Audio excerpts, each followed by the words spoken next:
ഈശോ മിശിഹായ്ക്ക് സ്തുതിയായിരിക്കട്ടെ. ഈശോ സ്നേഹിക്കുന്ന പ്രിയ സഹോദരങ്ങളെ, 55-ാം സങ്കീർത്തനം 22-ാം തിരുവചനം നമ്മെ ഒത്തിരി ആശ്വസിപ്പിക്കുന്ന തിരുവചനമാണ്. നിന്റെ ഭാരം കർത്താവിനെ ഏൽപ്പിക്കുക, അവിടുന്ന് നിന്നെ താങ്ങിക്കൊള്ളും. തന്റെ നീതിമാൻ കുലുങ്ങാൻ അവിടുന്ന് അനുവദിക്കുകയില്ല, സമ്മതിക്കുകയില്ല. പ്രിയ സഹോദരങ്ങളെ, നമ്മുടെയൊക്കെ ജീവിതത്തില് ഒരുപാട് ഭാരം പേറി നടക്കുന്നവരാണ് നമ്മൾ ഓരോരുത്തരും. കുടുംബത്തിൻ്റെതായ വ്യത്യസ്തങ്ങളായ പ്രശ്നങ്ങള്, നമുക്ക് തനിയെ പരിഹരിക്കാൻ പറ്റാത്ത ഒരുപാട് ജീവിത പ്രതിസന്ധികൾ നമ്മുടെ മുമ്പിൽ വരുമ്പോൾ നമ്മൾ തന്നെ ഒരുപാട് ഭാരപ്പെടാറുണ്ട്. എൻ്റെ ദൈവമേ, എന്നെ കൊണ്ട് പറ്റണില്ലല്ലോ എന്ന് നമ്മൾ ചിന്തിക്കും. ഒന്ന് കഴിയുമ്പോൾ അടുത്ത പ്രശ്നം ആരംഭിക്കുകയാണ്. ഒരു രോഗം കഴിയുമ്പോൾ അടുത്ത പ്രതിസന്ധി നമ്മുടെ മുമ്പിൽ വന്ന് നിൽക്കുമ്പോൾ നമ്മൾ ചോദിച്ചു പോവും, കർത്താവേ, ഇത് എന്നെ കൊണ്ട് പറ്റാത്തൊരു ലോഡാണല്ലോ ഞാൻ എടുത്തുകൊണ്ട് നടക്കുന്നത്. പ്രിയ സഹോദരങ്ങളെ, കർത്താവ് നമ്മളോട് പറയാണ്, എൻ്റെ കുഞ്ഞെ, നീ എന്തിനാ ഭാരപ്പെടണേ? നിന്റെ ആ ഭാരം എൻ്റെ കൈകളിലേക്ക് ഒന്ന് താട്ടെ. നമ്മുടെ പ്രശ്നം എന്താ? നമ്മൾ വിട്ടുകൊടുക്കൂല. ഈ ഭാരം ചുമന്ന് ഇങ്ങനെ ഉത്കണ്ഠപ്പെട്ട് അസ്വസ്ഥപ്പെട്ട് ആവലാതി പറഞ്ഞ് നടക്കണേൽ ഒരു സുഖം നമ്മൾ കണ്ടുപിടിക്കുകയാണ്. ഒരു ക്രിസ്ത്യാനിയായ ഞാൻ, ദൈവ പൈതലായ ഞാൻ, ദൈവത്തിനെ നമ്മൾ ജീവിതം സറണ്ടർ ചെയ്യണ്ടേ, വിട്ടുകൊടുക്കണ്ടേ? അത് കൊടുക്കയില്ല. അങ്ങനെ വിട്ടുകൊടുക്കുമ്പോഴാണ് കർത്താവ് നമ്മളെ താങ്ങിക്കൊള്ള.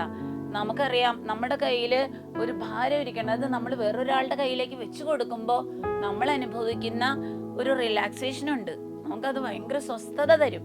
സ്വസ്ഥതയും സമാധാനവും നമുക്ക് കിട്ടണമെന്നുണ്ടെങ്കിൽ ഒറ്റ കാര്യം ചെയ്താൽ മതി. നമ്മളെ അസ്വസ്ഥപ്പെടുത്തുന്ന സകല പ്രശ്നങ്ങളും സർവശക്തനായ ദൈവത്തിന്റെ ഹൃദയത്തോട് അങ്ങോട്ട് ചേർത്ത് വെക്കുക. അവിടുന്ന് അത് ഏറ്റെടുത്ത് നമ്മുടെ ജീവിതങ്ങളിലേക്ക് വലിയ ശക്തിയും കൃപയും ഒഴുക്കും. കാരണം നീതിമാനായ ഒരു മനുഷ്യൻ കുലുങ്ങാൻ, അവന്റെ ജീവിതത്തിൽ ഒരിക്കലും അവൻ തകർന്നു പോകാൻ, തളർന്നു പോകാൻ ദൈവം അനുവദിക്കില്ല. കാരണം അവൻ ദൈവത്തിന് വേണ്ടിയാണ് നിലകൊള്ളുന്നതെന്ന് കർത്താവിനറിയാം.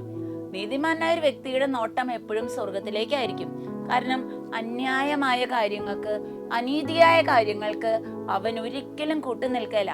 ഈ ലോകത്തിന്റെ പക്ഷം ചേർന്ന് നിന്ന് തമ്പുരാനെ മാറ്റി നിർത്തിയ ഒരു ജീവിതം അവനില്ല.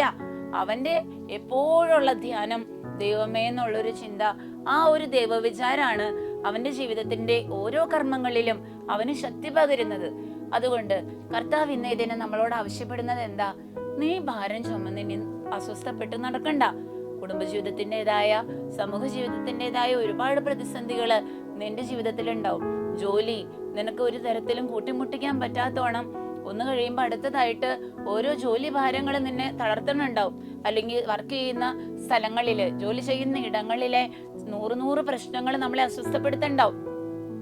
സമൂഹ ജീവിതത്തിന്റെ, കുടുംബ ജീവിതത്തിന്റെ സ്നേഹത്തോടെ മുന്നോട്ട് പോകാൻ പറ്റാതാകുമ്പോൾ ഉണ്ടാവുന്ന ഒരു ഭാരം, ജീവിതം വളരെ ദുസ്സഹമായിട്ട് അനുഭവപ്പെടുന്ന ഒരു അവസ്ഥ, ഇതെല്ലാം കാണുന്ന ഒരു ദൈവം നമുക്കുണ്ട്.